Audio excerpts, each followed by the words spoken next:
Mungiki is a secretive and controversial sect gang that originated in Kenya in the late 1980s or early 1990s. Here's a detailed history of the group, its evolution, and its socio-political influence. Origins and ideology. Name. Meaning, Mungiki. Means a united people or multitude in the Kikuyu language. Founding. Believed to have started among disenfranchised Kikuyu youth in central Kenya, who were disillusioned by economic hardship, marginalization, and a loss of traditional identity. Ideology. Initially presented itself as a cultural revivalist movement, aiming to restore Kikuyu traditions, reject Western influence, e.g. Christianity, and revive indigenous beliefs including traditional oathing and rituals. Rise and radicalization, 1990s, urban migration. As many Kikuyu youth migrated to urban slums like Mathare and Kariobangi, Nairobi, the group became more urbanized and militant. Extortion networks. Mungiki became involved in controlling public transport, matatus, charging protection fees, and offering security in informal settlements. Rituals and secrecy.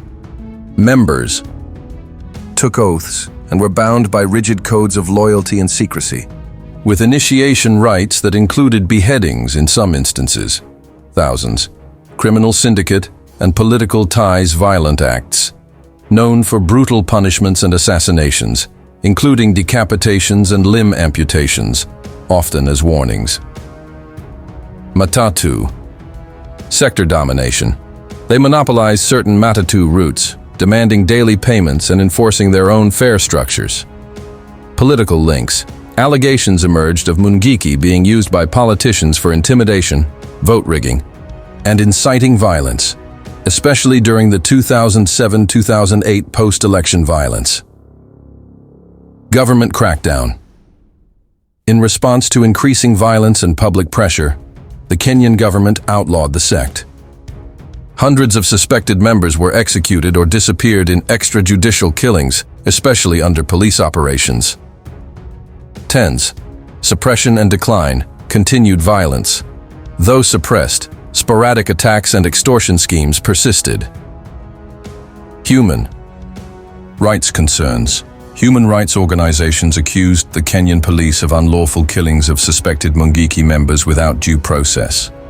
Leadership arrests. Notable figures, such as alleged leader Maina Njenga, were arrested multiple times, though he denied being part of the group in later years and claimed a shift to Christianity.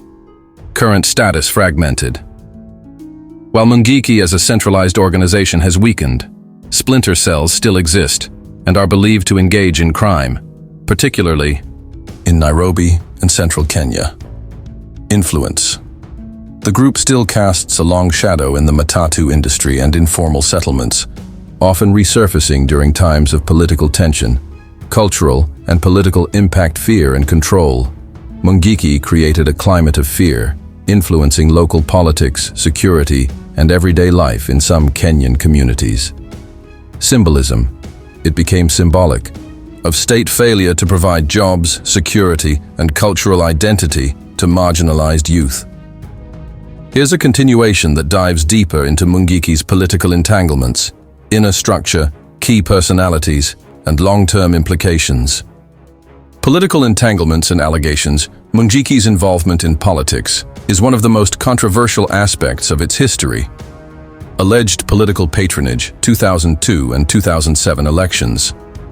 Intelligence reports and journalistic investigations suggest politicians used Mungiki to mobilize youth, intimidate opponents, and suppress voter turnout in hostile regions. Post-2007 election violence.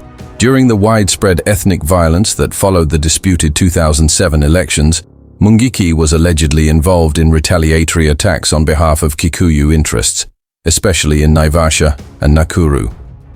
This fed into Kenya's broader ethnic and political tensions. Maina Njenga's role leadership claims. Maina Njenga, a former convict and self-proclaimed Mungiki leader, gained national attention. He was imprisoned for years but later emerged as a religious and political figure. Transformation. Narrative. Nyenga claimed to have abandoned the group and converted to Christianity. Despite this, many believe he continued to wield influence over remnants of the gang. Political aspirations. Nyenga tried to enter mainstream politics, creating a significant stir, especially among those who feared the normalization of Mungiki, informal governance. Inner structure of Mungiki, though secretive, reports from defectors and police investigations have revealed a rough hierarchy. Council of Elders, senior decision-makers, often initiators of ideology and long-term strategy. Spiritual. Wing, traditional Kikuyu rituals, oathing ceremonies, and indigenous belief systems formed the basis of loyalty and control. Militant wing. Enforcers responsible for extortion, security operations, violence, and recruitment. Revenue streams.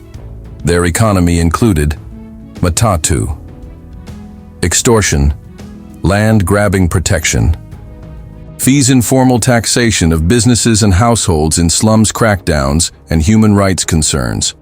Kenya's government response was harsh and often extrajudicial.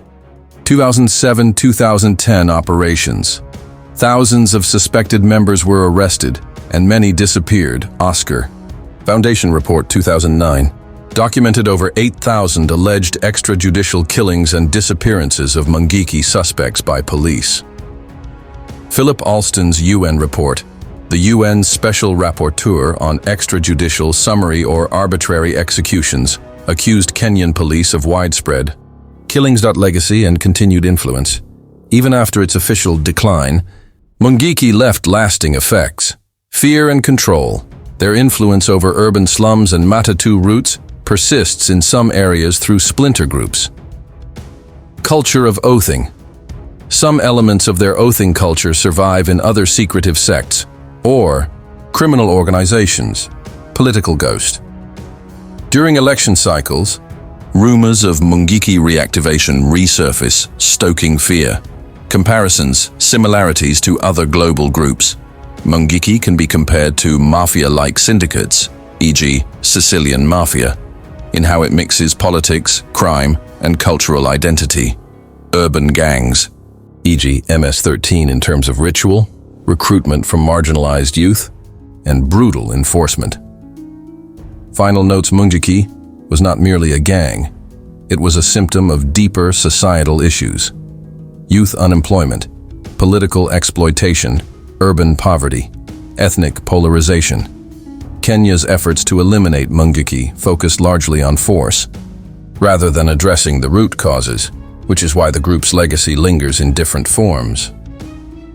Let's now delve deeper into Mungiki's cultural tactics, recruitment strategy, public perception, and its evolution into splinter factions to complete a holistic view of the group. Recruitment and indoctrination. Mungiki's recruitment was highly systematic, targeting vulnerable youth. Key strategies: appealing to identity.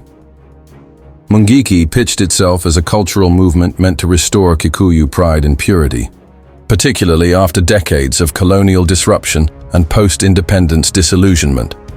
Target groups: jobless urban youth in Nairobi, slums disillusioned Kikuyu students in secondary schools and universities, rural poor frustrated by economic neglect. Oathing. Rituals. Recruits underwent terrifying traditional rituals, including blood oaths, meant to psychologically bond them to the sect. These oaths were considered irreversible, instilling fear of death or madness upon betrayal. Public perception and mythology. Mungiki's public image is layered, part fear, part mystery, part myth. Fear-based reputation, known for decapitations, nail impalements, and ritual killings.